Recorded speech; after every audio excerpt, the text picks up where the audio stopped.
Hello বন্ধুরা, good morning. আশা করছি সবাই ভালো আছো। আমিও খুব ভালো আছি। তো আমি স্নান টান করে নিয়েছি। এখন যাবো একটা জায়গায়, হঠাৎ প্ল্যানিং হয়েছে। তো আমি এখন এই শাড়িটা পরবো। তো জানি না কেমন লাগবে, একবারও ট্রাই করিনি, ফার্স্ট টাইম ট্রাই করছি। আর এইটা আমাকে আমার দিদি দিয়েছিল। তো চলো শাড়িটা আগে পরে নিই, তারপর আবার দেখা হচ্ছে। এই যে দেখো, আমি রেডি হয়ে অলরেডি বটতলা চলেও এসেছি।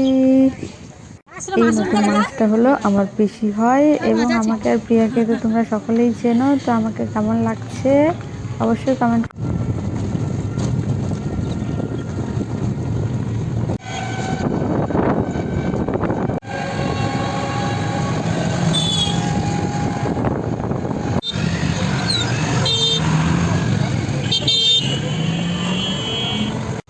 কোথাও তুমি তাড়াহুড়ো করে যাবো, ব্যাস কিছু না কিছু প্রবলেম হবে, সেটাই হয়েছে আমাদের সঙ্গে।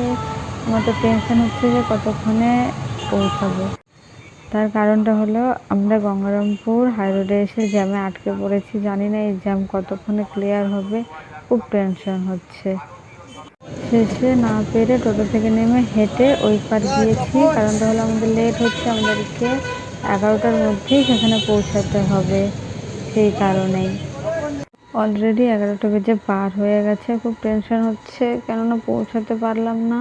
আর রাস্তাটাও এত দূরের ছিল যে শেষ হওয়ার নামই নিচ্ছিল না। সবে নয়াবাজারে এসেছি। আর সেই জায়গাটায় আমি যদিও প্রথমবার যাচ্ছি। আর প্রভুর দয়াতে অনেকের ধান এখনো ভালো আছে। খুব ভালো লাগলো দেখি এত পরিমাণে লোকজন ধান কুড়াচ্ছিল এখানে। তো ফাইনালি আমরা পৌঁছে গেছি সেই মোড়ে। আবার এখান থেকে নাকি কিছুটা দূরেই যেতে হবে। এখান থেকে যে দুপা হেঁটে যাব সেটারও কোনো অবস্থা নেই, এই রাস্তা দিয়ে যাব। তো ভাবছিলাম প্রথমে হেঁটেই যাব, বাট টাইম পার হয়ে যাচ্ছে। এখানে অনেকের সঙ্গে দেখাও হয়ে গেল, সে কারণে ভাবলাম যে চলো টোটোতেই যাওয়া যাক।